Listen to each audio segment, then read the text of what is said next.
సహోదరి సహోదరులారా, మీకు శుభవార్త. 2025 సంవత్సరంలో మొత్తం 365 అంశాలను మీతో పంచుకోబోతున్నాము. జనవరి 1వ తేదీ నుండి ప్రతిరోజు ఒక అంశము మరియు దానికి సంబంధించిన వాక్యమును పంచుకుంటాము. దయచేసి ఆ వాక్యములను వినండి, ధ్యానించండి మరియు ఆశీర్వదించబడండి. దయచేసి సబ్స్క్రైబ్ చేయండి మరియు మీ స్నేహితులతో పంచుకోండి. ధన్యవాదాలు.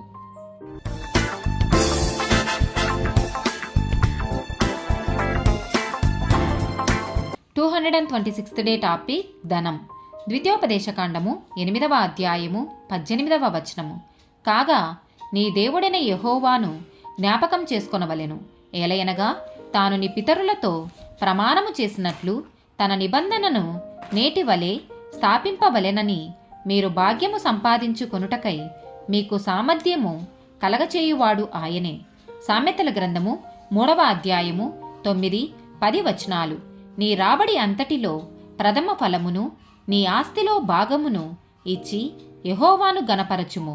అప్పుడు నీ కొట్లలో ధాన్యము సమృద్ధిగా నుండును. నీ గానుగలలో నుండి క్రొత్త ద్రాక్షారసము పైకి పొరలిపారును. సామెతల గ్రంథము 11వ అధ్యాయము 4వ వచనము. ఉగ్రత దినమందు ఆస్తి అక్కరకు రాదు, నీతి మరణం నుండి రక్షించును. సామెతల గ్రంథము 11వ అధ్యాయము 28వ వచనము. ధనమును నమ్ముకొనువాడు పాడైపోవును, నీతిమంతులు చిగురాకు వలె వృద్ధి నొందుదురు. సామెతల గ్రంథము 13వ అధ్యాయము 11వ వచనము. మోసము చేత సంపాదించిన ధనము క్షీణించిపోవును, కష్టము చేసి కూర్చుకొనువాడు తన ఆస్తిని వృద్ధి చేసుకొనును. ప్రసంగి గ్రంథము 5వ అధ్యాయము 10వ వచనము. ద్రవ్యమునపేక్షించువాడు ద్రవ్యము చేత తృప్తి నొందడు, ధన సమృద్ధినపేక్షించువాడు దాని చేత తృప్తి నొందడు, ఇదియు వ్యర్థమే.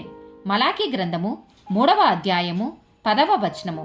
నా మందిరములో ఆహారం ఉండునట్లు 10వ భాగమంతయు మీరు నా మందిరపు నిధిలోనికి తీసుకొని రండి.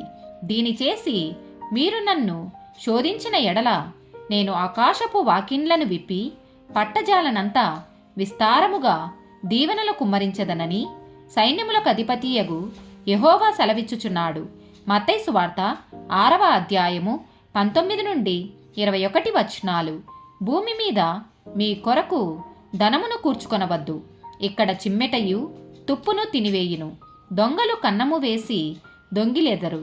పరలోకమందు మీ కొరకు ధనమును కూర్చుకొనుడి, అచ్చట చిమ్మెట అయినను తుప్పైనను దాని తినివేయదు, దొంగలు కన్నము వేసి దొంగిలిరరు.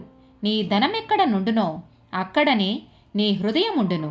మత్తయి సువార్త 6వ అధ్యాయము 24వ వచనము.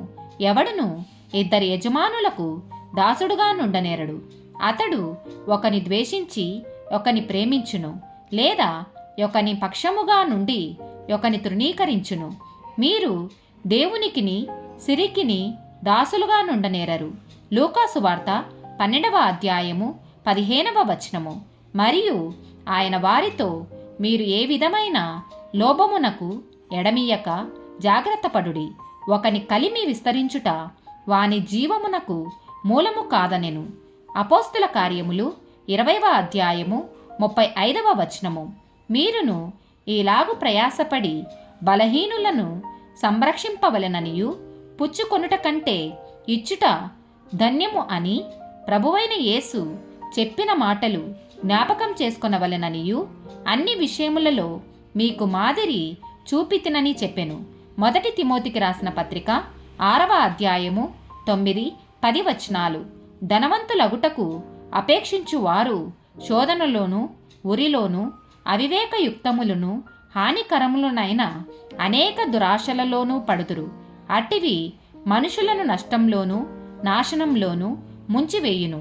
ఎందుకనగా ధనాపేక్ష సమస్తమైన కీడులకు మూలము. కొందరు దానిని ఆశించి విశ్వాసము నుండి తొలగిపోయి నానా బాధలతో తమ్మును తామే పొడుచుకొనిరి. హెబ్రీలకు రాసిన పత్రిక 13వ అధ్యాయము 5వ వచనము. ధనాపేక్ష లేనివారై మీకు కలిగిన వాటితో తృప్తి పొందియుండుడి. నిన్ను ఏమాత్రమును విడువను, నిన్ను ఎన్నడును ఎడబాయను. అని ఆయనే చెప్పెను గదా. ఆమేన్.